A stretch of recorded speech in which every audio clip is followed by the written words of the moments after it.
ప్రభుత్వం నడిపిస్తున్నటువంటి గురుకులాల్లో విషాహారం తిని 50 మంది విద్యార్థులు చనిపోయారు.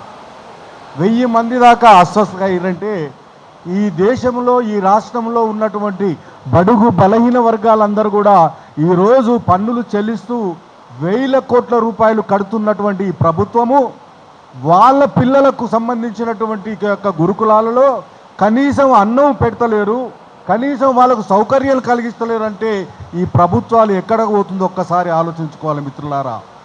ఈరోజు మీరు చూడండి, మన భారతదేశంలో నిజంగా చెప్తే ఈ యొక్క ప్రజాస్వామ్య దేశంలో ఈ రాజకీయ నాయకుల యొక్క పిల్లలు ఈ విధంగానే అన్నం తింటుర్రా, వాళ్ళు ఇలాంటి స్కూల్లోనే చదువుతుర్రా? కానీ ఈ పేద పిల్లలు ఎక్కడ చదువుతుర్రో వాళ్ళు ఈరోజు కూడా సౌకర్యాలు లేవనేటువంటి ఉద్దేశంతో వాళ్ళకి సరిగా అన్నం పెడతలేరు, సరిగా విద్య ఇస్తలేరనే ఉద్దేశంతో ఈరోజు మనం ఒక సమావేశం ఏర్పాటు చేసుకున్నామంటే ఈరోజు ప్రభుత్వాలు ఏ ప్రభుత్వం అయినా సరే, ఏ ప్రభుత్వాలు ఏ విధంగా నడుస్తున్నాయో, పేద ప్రజలు ఏ విధంగా చూస్తున్నారో ఒక్కసారి విజ్ఞులైనటువంటి మేధావులు ఆలోచించవలసిందిగా విజ్ఞప్తి చేస్తున్నాను. అయ్యా రేవంత్ రెడ్డి గారు, ఈరోజు మీరు ముఖ్యమంత్రి, మీ ఆధ్వర్యంలోనే ఈరోజు విద్యాశాఖ ఉన్నది. విద్యాశాఖ మీ ఆధ్వర్యంలో ఉంటే మీరు ముఖ్యమంత్రి ఉండి ఈరోజు మేము అడిగేటువంటి పరిస్థితులు, మా పిల్లలకు సరి అయిన భోజనం పెట్టుకోండి, విద్య ఇవ్వండి అడుగుతున్నంటే అది నెరవేర్చలేమంటే మీరు విద్యాశాఖ మంత్రి కాదు, ముఖ్యమంత్రి కాదు, విద్యాశాఖ మంత్రి కూడా అనర్హత కోల్పోయారు. కాబట్టి వెంటనే మీరు సరైన ఒక వసతులు కల్పించాలే, లేకపోతే ఈ యొక్క ముఖ్యమంత్రి పదవికి రాజేయాలని డిమాండ్ చేస్తూ ఉన్నాను. బీసీ ఎందుకంటే మనకు తెలుసు, ఈరోజు ప్రపంచవ్యాప్తంగా చూస్తుంటే అమెరికాలో కానీ ఉన్నత దేశాలన్నీ కూడా విద్య అనేది అందరికి సమానం చేస్తూ ఉన్నారు. రాజకీయ నాయక కొడుకులైనా, ఐఏఎస్ కొడుకైనా, ఎవరైనా కూడా ఎడ్యుకేషన్ అనేది ఫ్రీ సిస్టమ్. కానీ ఈరోజు మన భారతదేశాన్ని తీసుకుంటే, మన రాష్ట్రాన్ని తీసుకుంటే ఈ యొక్క ప్రైవేట్ స్కూల్ తీసుకొచ్చి ఈ రాజకీయ నాయకుల యొక్క కబంధ హస్తాలను నడుస్తున్నటువంటి రాజకీయ ఈ ప్రైవేట్ స్కూళ్ళను ప్రోత్సహించడానికే ఈరోజు ఈ దౌర్భాగ్యం వచ్చినటువంటి విషయాన్ని మనం ఒకసారి గ్రహించుకోవాలి మిత్రులారా. మనం చూస్తూ ఉన్నాం, ఈ నాయకులు అనొద్దు, ప్రతి ఒక్క అన్ని పార్టీలలో ఎమ్మెల్యేలు, ఎంపీలు వాళ్ళ యొక్క ఆధ్వర్యంలో ఈరోజు యూనివర్సిటీలు, ఈరోజు గురుకులాలు ఈరోజు అవన్నీ ఉన్నాయంటే మరి ఎవరు బాగు చేస్తారు, ఎవరు చేస్తారు ఒక్కసారి ఆలోచించుకోండి మిత్రులారా. అంటే ఒక రకంగా ఏలేవాడే ఈరోజు పెట్టుబడిదారి. ఆ పెట్టుబడిదారు ఉన్నప్పుడు మనలాంటి యొక్క ఉద్యమకారులు, మనలాంటి మేధావులు పోరాడితే వాళ్ళకి వినిపిస్తాయా?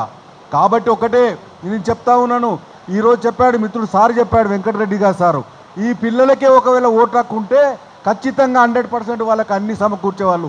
ఓట్లు లేవు కాబట్టి వాళ్ళను ఈరోజు వాళ్ళకి అన్నం కూడా పెడతలేరు, ఎడ్యుకేషన్ ఇస్తలేరు అనేటువంటి విషయం 100% కరెక్ట్ వెంకటరెడ్డి సారు. అంటే ఈరోజు ప్రభుత్వాలన్నీ కూడా మాకు ఓట్లు ఎక్కడొస్తాయి, ఈ 1000 కోట్ల రూపాయలు పన్నులు కడితే ఆ డబ్బులన్నీ తీసుకుపోయి ఓట్లు కురిపించేటువంటి యొక్క పథకాల మీదనే పెడుతున్నారు తప్పితే ఈ గురుకులాల పెడితే ఈ పిల్లలకు చదువు చెప్పిస్తే మాకు ఓట్లు వస్తాయనేటువంటి ఆలోచించేటువంటి దౌర్భాగ్యమైనటువంటి నాయకులు ఉన్నంతకాలము ఈ వ్యవస్థ ఈ విధంగానే కొనసాగుతుందని ఆలోచించుకోవాలి మిత్రులారా. ఈరోజు మనం చూస్తున్నాము, మేము కూడా ఈరోజు హాస్టల్లో చదువుకున్నాను, తెలంగాణ ఉద్యమంలో పోరాడాము. కానీ తెలంగాణ ఉద్యమంలో నేను సీనన్న గోసుల శ్రీనివాస్ యాదవ్ పోరాడినా కూడా మనకు న్యాయం జరగలేదు. రేపు మన పిల్లలు కూడా చదువుకుంటే వాళ్ళు పెద్దోళ్ళు అయితే, వాళ్ళు విజ్ఞానవంతులు అయితే వీళ్ళ ఆటలు నడవైన ఉద్దేశంతో ఈ యొక్క గురుకులాల మీద, ఎడ్యుకేషన్ మీద చిన్న చూరు చూపుతున్నారు తప్పితే అంత మెరొకటి కాదని ఆలోచించుకోవాలి.